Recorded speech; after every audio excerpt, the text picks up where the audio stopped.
pas, hein. C'est costaud.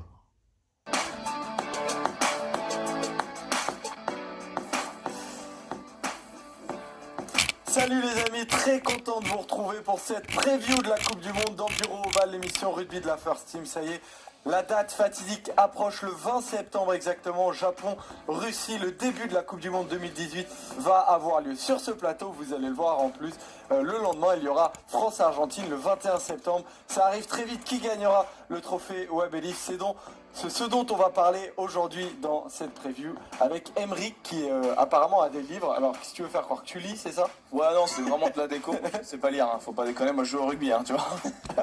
Non, ça fait plaisir, très beau livre. Je tiens à féliciter Alex que tu vas présenter dans 5 secondes pour avoir battu mon coéquipier Yann au grand quiz de cet été. Et ça, il en est fier, il m'en a parlé. Ah, mais... Il me demandait, elle est quand l'émission du quiz? On l'avait enregistrée, elle est quand? C'est fort. Et évidemment, tu as apprécié ta victoire, Alex. Je peux rien nier. Mais oui, j'ai vachement apprécié cette victoire. Yam, hein, écoute. Parce qu'en face, il y avait un grand champion. Bah oui, il y avait un grand champion qui a d'ailleurs un petit peu disparu des radars depuis. Il est au Burkina Faso en ce moment. Il se cache. Voilà, avec la sélection burkinabèse. Si vous voulez suivre ses aventures, n'hésitez pas. Ils ont un Instagram et tout ça, donc n'hésitez pas. Pour commencer cette émission, ce qu'on va proposer, c'est on va regarder tout de suite les groupes de la Coupe du Monde pour rafraîchir un peu les esprits si certains ont oublié. Emeric, est-ce que tu veux nous décrire un peu peut-être le groupe de la mort, le groupe de la France? C'est pas, hein. Ah, pour moi, le groupe de la mort, c'est le groupe costaud. D.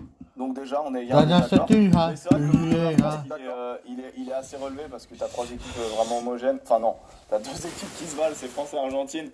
Et puis tu as l'Angleterre qui est au-dessus pour moi. Mais vraiment, le groupe de la mort, pour moi, c'est le groupe D parce que je trouve qu'il y a 2 équipes très fortes et un outsider qu'il faut vraiment pas négliger. C'est donc Australie, Pays de Galles et Fidji. Et donc cette poule B qui est décrite comme beaucoup par là où il y a les 2 plus grosses équipes de l'histoire en fait. Oui, la Nouvelle-Zélande et l'Afrique du Sud, c'est vrai que c'est peut-être ça fait partie des 2 plus gros cadors, mais l'Italie, on va dire contrebalance un petit peu. Je trouve que l'Italie est aujourd'hui nettement moins forte que les Fidji. C'est pour ça que je rejoins Emeric sur ce point de vue de la poule de la mort pour le groupe D. Et donc le Japon, organisateur de la Coupe du Monde, qui est dans la poule A avec l'Irlande et l'Écosse. Voilà, on va revenir pas mal sur le groupe de la France, évidemment. Et le 15 de France, on va en parler tout de suite parce qu'on va commencer l'émission avec un focus sur la liste de 31 de Jacques Brunel. C'est parti pour le focus.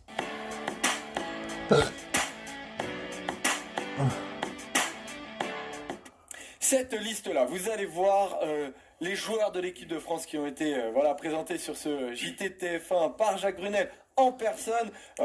Quelle belle photo. Voilà, cette belle photo. Alors, on va pas vous faire une liste catalogue de qui est là exact. Est aujourd'hui nettement moins forte que les Fidji. C'est pour ça que je rejoins Emeric sur ce point de vue de la poule de la mort pour le groupe D. Et donc le Japon, organisateur de la Coupe du Monde, qui est dans la poule A avec l'Irlande et l'Écosse. Voilà, on va revenir pas mal sur le groupe de la France, évidemment. Et le 15 de France, on va en parler tout de suite parce qu'on va commencer l'émission avec un focus sur la liste de 31 de Jacques Brunel. C'est parti pour le focus.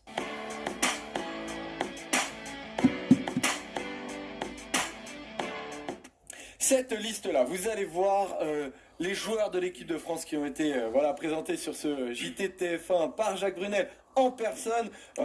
Quelle belle photo. Voilà, cette belle photo. Alors, on va pas vous faire une liste catalogue de qui est là exactement. On va en parler, voilà, on va tirer les grands enseignements. Alex, pour commencer, tu avais des chiffres quand même importants pour savoir de quoi, qu'est-ce qu'il y a dans le froc, quoi, ce 15 de France. Au-delà du fait que cette photo ressemble un petit peu à une illusion d'optique, ça fait un peu mal aux yeux. Il faut pas non plus se leurrer. C'est une équipe de France qui donc attaque cette Coupe du Monde avec... Pas se leurrer, elle est belle celle-là déjà. Bravo. Avec peu d'expérience, on a compté un petit peu à quel point elle est expérimentée cette équipe de France. On a noté que devant il y avait 25,3 sélections en moyenne, 26,8 derrière, une moyenne du coup de 26 sélections pour cette équipe de France. C'est faible, peut-être même très faible. C'est très faible quand tu sais que en 4 ans, les équipes internationales jouent à peu près une quarantaine de matchs, quoi. Ça, donc, effectivement, c'est très faible. Et ça représente un petit peu notre aventure japonaise cette année. Beaucoup d'incertitudes. Et à très peu papa n'a pas eu d'expérience. Alors, pour. on a quand même un petit peu d'expérience, des postes où il y en a un peu moins. Alors, où est-ce qu'elle se trouve cette expérience du 15 de France, Alex? Elle se trouve Le au poste mot. de talonneur. Ah, Alors, Emma. c'est un peu paradoxal, vous le voyez. Au poste de talonneur, vous avez Kamisha et Guillaume Guirado qui sont deux joueurs expérimentés, surtout Guillaume Guirado. Et en même temps, dans ces talonneurs, le joueur le moins expérimenté. C'est un peu la surprise C'est d'ailleurs. Movaca, du coup. C'est qui est en Moubacar, bas. voilà, qui est, vous le voyez en bas à droite. Le joueur le plus expérimenté, c'est Louis Picamol, 79 sélections, 3e Coupe du Monde pour Picamol, le joueur de Montpellier. Et puis le poste le moins expérimenté, c'est le poste d'ouvreur, avec 16 sélections. Et ce qui est plutôt intéressant, c'est que c'est bizarrement le poste peut-être le plus incontesté, le poste qui a fait le moins de débats, le moins de controverses dans cette liste, parce qu'on est d'accord, tous d'accord, pour dire que Lopez, Tamac, il n'y a pas de souci. Bon, pour dire que Lopez, Tamac, Dupont, Ramos, ça peut jouer 10. Et donc, Sur un même aussi. En fait, on est tellement d'accord sur le fait qu'on ne sait pas qui va jouer 10. Du coup, on se pose même pas la Hormis question. Lopez. Hormis Lopez. Ouais, enfin, Hormis Lopez. Lopez, il se laisse pas, quoi. Ouais, voilà.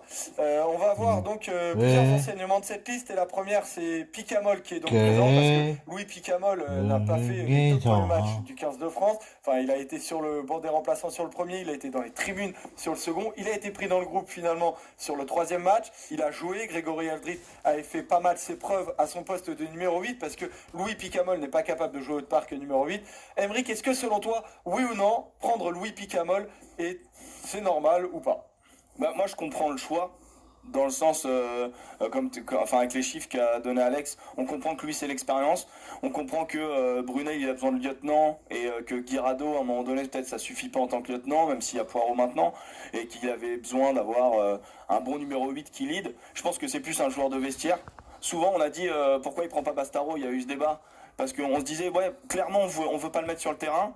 Mais c'est un bon leader de gars, donc c'est pour ça qu'il fallait le prendre. Donc aujourd'hui, ça me fait rire les gens qui retournent leur veste en disant ouais, fallait pas prendre Picamol parce que sur le terrain on n'a pas envie de le mettre. Bah ouais, mais tu vois, c'est la même logique. Bah non, mais moi je suis. C'est un leader d'homme. Après, dans la cohérence du discours du 15 de France, c'est là où il y a un gros problème. Ne dites pas les gars que vous allez privilégier la mobilité en vous passant de Lambé pour prendre un Picamol.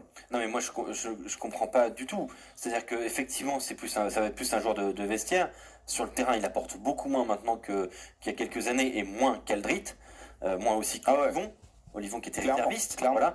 Donc si tu prends pas Bastaro parce que tu veux pas le mettre sur le terrain, malgré le fait que ce soit un joueur de vestiaire, tu prends pas non plus Picamol. Tu restes sur la même lignée, sur la même cohérence. Picamol il est pris et c'est justifié par Jacques Brunel parce que Picamol a fait un bon match face à l'Italie.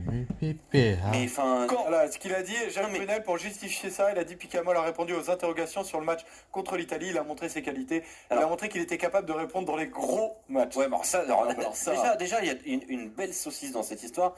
Italie pas égal à gros match. Déjà, de 1, là, il y a deux opposés. Bah, si pour lui, l'Italie, c'est un gros match, ça va lui faire bizarre l'Angleterre. Hein. Ouais, c'est ça.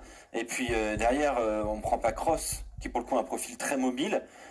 Parce qu'il n'a pas brillé face à l'Italie, enfin il n'a pas joué en fait face à l'Italie. Non, et puis il a brillé face à l'Écosse. Puis il a brillé face à l'Écosse. Oui, par contre il a brillé face à l'Écosse. Aujourd'hui, pour moi, l'Écosse est beaucoup plus forte que l'Italie.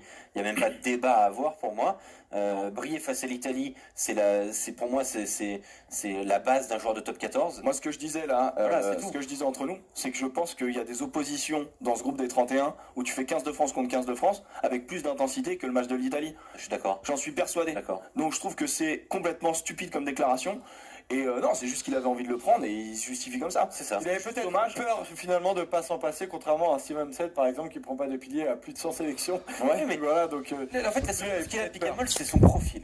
Il est le seul à avoir ce profil destructeur au poste de troisième ligne, ce côté très, très costaud et tout, mais il détruit plus grand chose malheureusement. Mais la question maintenant, c'est est-ce qu'on va vraiment jouer comme ça? Ouais, et puis la question aussi, c'est il nous a coûté 1 jaune et 4 pénalités. Enfin, tu vois, c'est un joueur. J'ai rien sur le terrain en ce moment, il fait des tonnes de fautes et en dehors, il a quand même des petites histoires qui jouent pas pour lui. Donc, je comprends ce qu'ils ont voulu dire.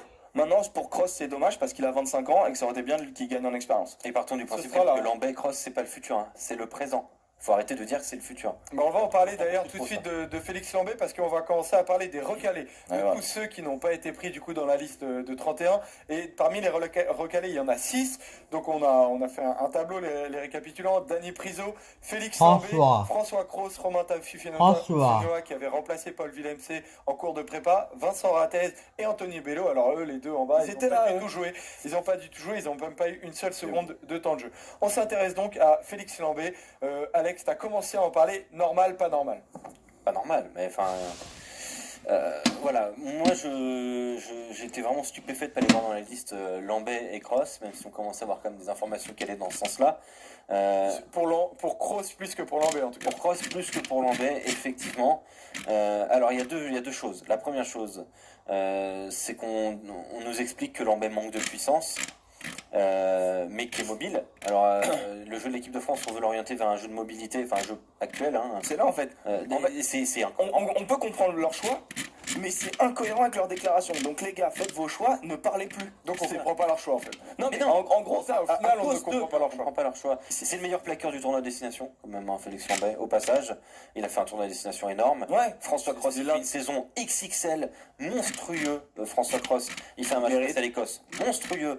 Pareil, on l'appelle pas. T'as envie de le voir, tu vois. Mais bien sûr, moi ce que je ne comprends pas Cette aujourd'hui, troisième ligne contre l'Écosse B, elle était kiffante. elle est magnifique. Aldrit, Olivon, Cross, c'était génial de A à Z. Franchement, c'était super. Mais maintenant, Amigo, papa.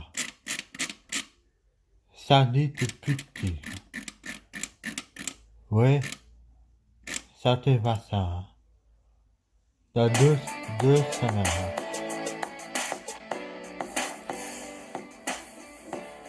Salut les amis, très content de vous retrouver pour cette...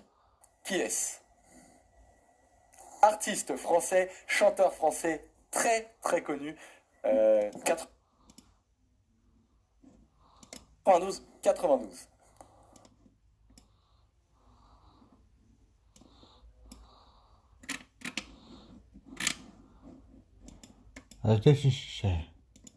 C'est cool.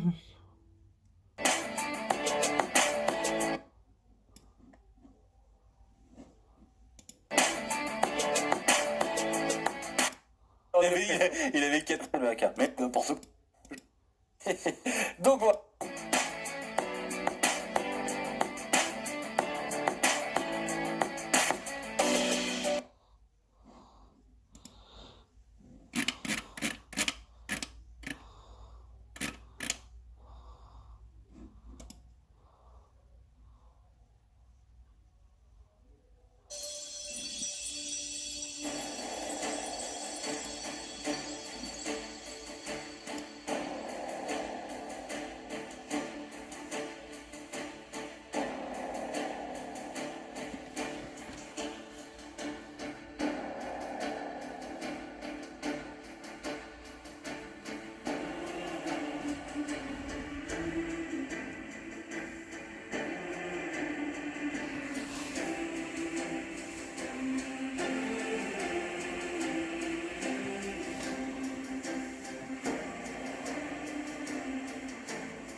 Salut les amis, très content de vous retrouver pour cette preview de la Coupe du Monde dans Bureau Oval, l'émission rugby de la First Team. Ça y est, la date fatidique approche le 20 septembre exactement. Japon, Russie, le début de la Coupe du Monde 2018 va avoir lieu sur ce plateau. Vous allez le voir en plus, le lendemain, il y aura France-Argentine le 21 septembre.